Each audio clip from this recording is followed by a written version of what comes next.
Why are so many people unhappy? Why are so many people living unfulfilled lives? Okay, 1. We're not living in line with our values. Consider what is important to you. You can start with just 3, but at the root of who you are, what is most important? If everything was stripped away from you, all of your earthly possessions were taken away, and you would never get them back, who would you be? What would be most important to you to get through the day? So you wouldn't expect to find a vegetarian or a vegan working in an abattoir.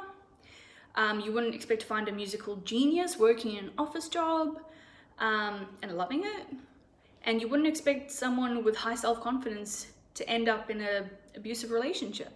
Some of these are pretty extreme examples, but effectively what I'm getting at is if you're in a situation in your life where what you're doing or who you're with goes against your core values, you are destined to be unhappy.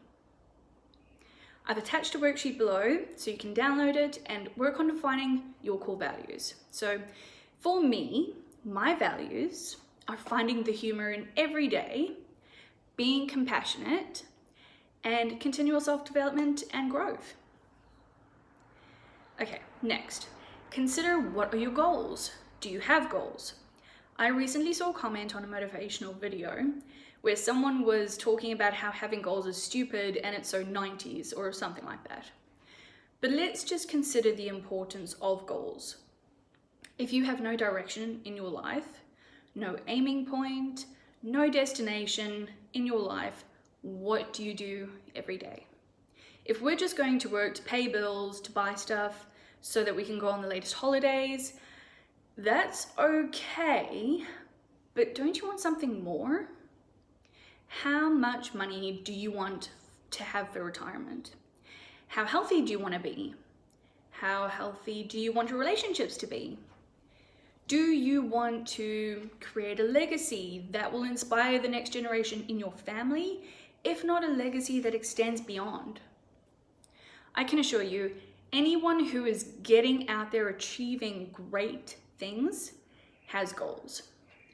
And by achieving great things, I mean the people who show up as their best authentic selves.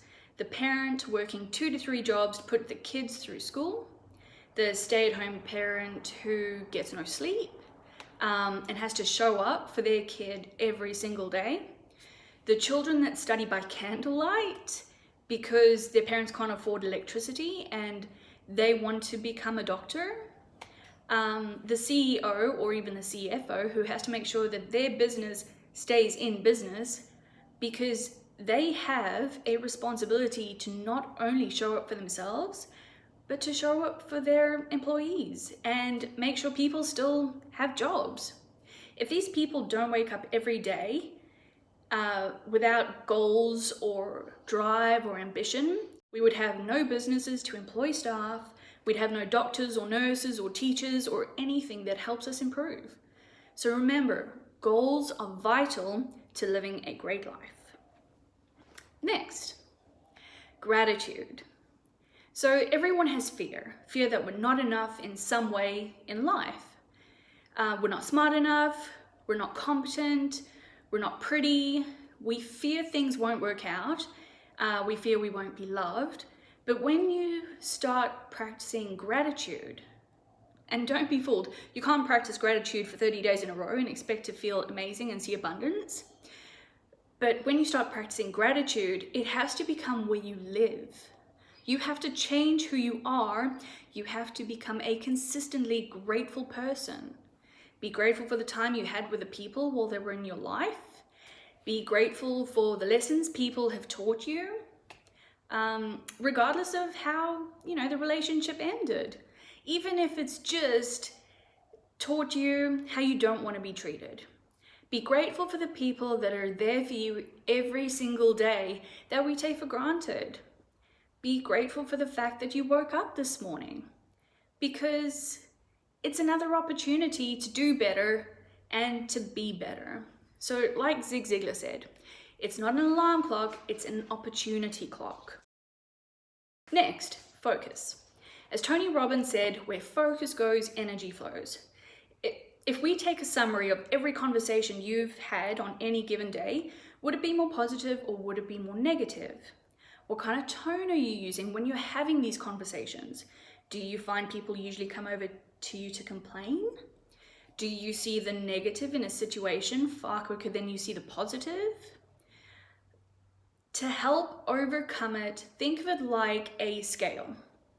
You may have more weight and emphasis on the negative side, but gradually, as you force yourself to look at situations and people with more positivity, you're stacking the scale onto the positive side, which means over time, you'll naturally become a more positive person.